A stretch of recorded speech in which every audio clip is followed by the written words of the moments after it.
是关于血脉之力，你一定要认真领悟。这可是仙人之法呀！他怎么出现在这里？搞错了吧？让你知道什么是天才。花无此生再不练气。既然你一定要发誓，你就发一个吧。你就是暮云吧？我叫孟云，你能收我为徒吗？啊，你若是能够赢得了我，我就考虑一下。Kembali lagi bersama Bang Jago. Seperti biasa, Mimin selalu mendoakan kalian semoga selalu dalam keadaan sehat dan dalam kondisi terbaik. Di video kali ini Mimin akan menceritakan sebuah donghua series dari Supreme Emperor. Dan bagi kalian yang mungkin baru gabung, Mimin saranin untuk nonton bagian sebelumnya dulu. Linknya ada di deskripsi. Tak berlama-lama, langsung saja kita masuk ke isi ceritanya.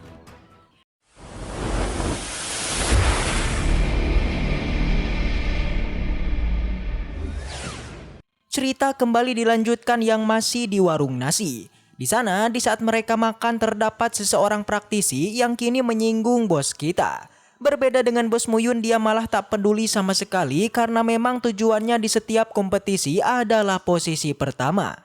Yang ternyata pria ini adalah Wowu, sang pembunuh token emas dari Papiliun Bayangan, di mana ia juga mengklaim dirinya sebagai jenius artefak dan formasi yang siap mengalahkan bos Muyun kita. Tentunya ia juga sedikit menyinggung agar bos Muyun tidak merasa tinggi hanya karena sudah memenangkan turnamen alkemisnya. Tapi sayangnya bos Muyun malah tak peduli sama sekali. Yang pada akhirnya Wowu pun bilang kalau Shen Gongyan adalah teman baiknya. Jelas karena bos Muyun sudah mengalahkannya, jadi siap-siap aja di 2 turnamen yang tersisa. Namun lagi-lagi bos Muyun tak terlalu memperdulikannya dan malah mengusir pria tersebut. Karena katanya ia tak punya banyak waktu untuk mengobrol dengan para cecunguk. Alhasil dengan rasa yang kesal, Wowu pun langsung bergegas pergi.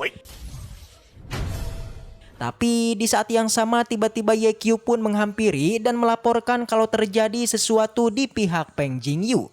Sontak tanpa basa-basi lagi bos Muyun pun bergegas pergi ke sana.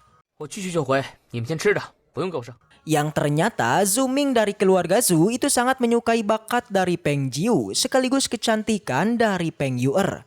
Bahkan ia sampai berniat untuk menikahinya.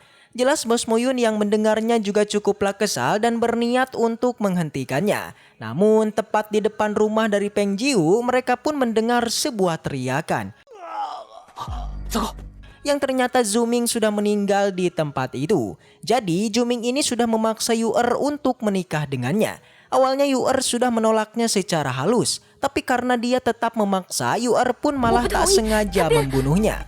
Sontak bos Muyun yang mendengarnya langsung memeriksanya. Yang ternyata Zuming ini adalah praktisi di ranah pribulu di tingkat keempat.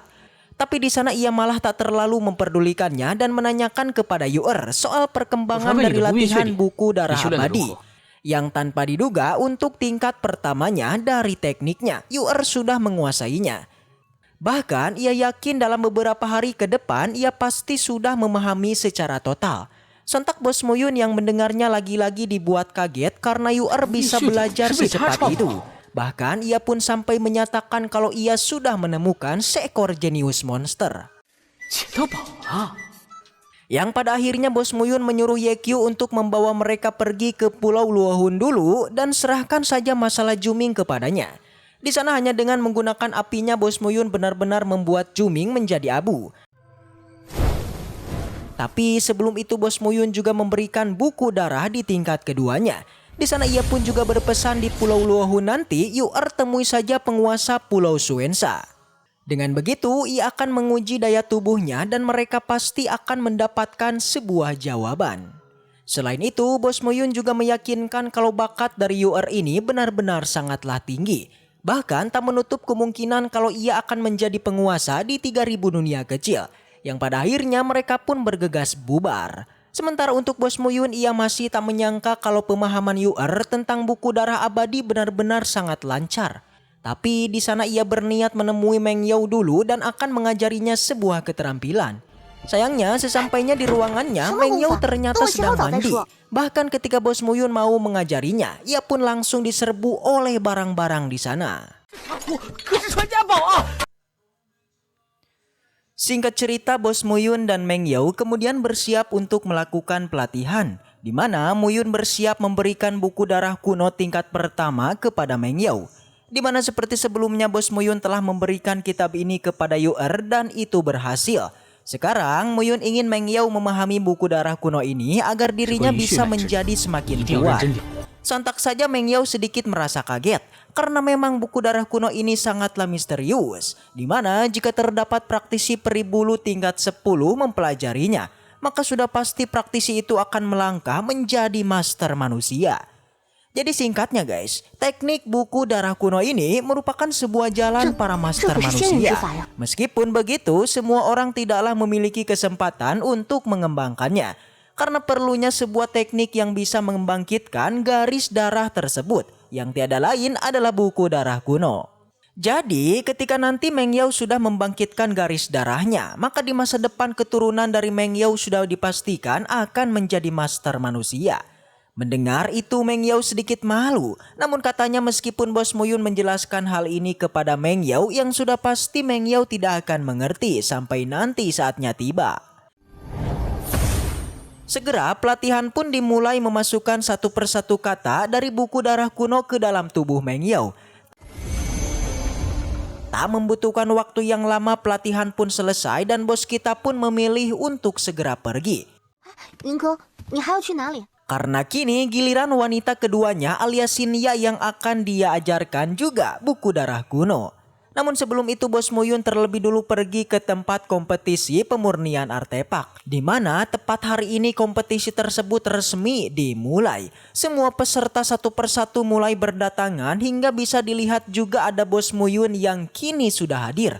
Sampai orang kaget dengan keberadaannya guys. Mereka mengira jika kedatangan Bos Muyun ini hanyalah sebuah kesalahan. Mereka tidak percaya Bos Muyun malah ingin mengikuti kompetisi ini karena sebelumnya Bos Muyun sudah melakukan kompetisi alkemis. Dengan santuy bos kita pun melangkah menepati tempat yang telah disediakan. Lagi-lagi di sana kembali bos kita bertemu dengan Huowu yang juga merupakan peserta kompetisi artefak. Dia merasa pede kalau dirinya akan mengalahkan Bos Muyun serta menunjukkan bakat jeniusnya. Tapi bos kita tidaklah terlalu peduli karena sebenarnya yang akan menjadi juaranya adalah dirinya. Sontak situasi pun menjadi mencekam karena keduanya terus berdebat dan saling memprovokasi. Bahkan Huowu sampai berjanji jika Bos Muyun memenangkan kompetisi ini, maka dirinya bertekad tidak akan lagi untuk menempa artefak. Meski begitu, bos kita tetaplah meremehkannya karena katanya itu memang seharusnya dilakukan Huowu untuk tidak lagi menempa artefak. Karena penempaan yang dilakukan Huowu sebenarnya hanyalah sia-sia. Selain itu, bos kita sampai menyarankan agar beralih profesi saja supaya tidak membuang-buang bahan baku pemurnian. Si Huowu menjadi semakin panas, dia sekali lagi bertekad dengan janjinya itu. Namun sebelum itu Huowu menanyakan apa yang akan dilakukan Muyun ketika nanti dirinya tidak mendapatkan peringkat pertama. Tapi bos kita tidak berjanji, dia malah sedikit menggodanya. Karena sebelumnya Bos Muyun tidak pernah mengatakan kalau dia akan menjadi peringkat pertama. Semua peserta dan semua penonton pun menertawakannya. Sampai akhirnya para tetua pun muncul dan ini tandanya sebentar lagi kompetisi akan segera dilaksanakan. Tetua pertama adalah Rufeng, kemudian tetua kedua adalah Sujenki, dan ketiga adalah Kibupan. Ketiganya merupakan para master di bidang penempa artefak yang kini akan menjadi juri. Di sana ketiganya mulai berdebat dan mulai mengira-ngira siapakah kandidat yang akan menjadi juaranya. Pertama mereka membicarakan cucu dari Sujenki yang adalah Su Xiaomeng. Dan kemudian mereka juga membicarakan Xiaomeng yang juga memiliki potensi untuk menjadi juara. Dan tidak lupa juga mereka membicarakan bos kita yang katanya kemahiran dalam ilmu penempa artefak itu masih juga misterius. Di mana sebelumnya para tetua sudah tahu jika Bos Muyun juga telah menjadi juara alkemisnya. Di saat yang sama di tempat Bos Muyun tiba-tiba hadir seorang pemuda bernama Meng Yun.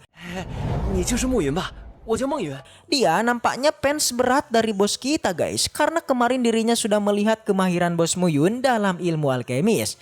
Namun dirinya menjadi mengeluh di saat dia mengatakan kalau jalan yang dia tempuh memanglah salah. Karena dia bukanlah alkemis melainkan sosok penempa artefak. Meski begitu, dia sangat tertarik dengan ilmu alkemis dan langsung saja Meng Yan pun meminta bos kita untuk menerimanya menjadi seorang murid. Mendengar ini, bos kita begitu juga dengan semua orang menjadi kaget. Sampai akhirnya para tetua segera menghentikan Meng Yun dan memintanya agar tidak mengganggu kompetisi. Tanpa diduga, Meng Yan malah menolaknya yang membuat semua ketua dan semua penonton auto kaget. Alhasil bos Muyun pun kemudian memberikan tantangan kepada Meng Yan. Selama Meng Yan bisa mengalahkannya maka dirinya bisa menjadi murid bos Muyun. Di sana sang tetua pun berdiri memberitahu aturan kompetisinya, di mana setiap peserta diharuskan untuk menempa artefak suci kelas atas dengan bahan-bahan yang ada. Tentu setelah artefak selesai dibuat maka nanti akan dites menggunakan batu pengetes dan dari sinilah kompetisi pun bersambung. Baiklah, mungkin segitu aja untuk pembahasan kali ini. Semoga kita selalu diberikan kesehatan untuk mengawal donghua ini. Dan sampai jumpa di video selanjutnya.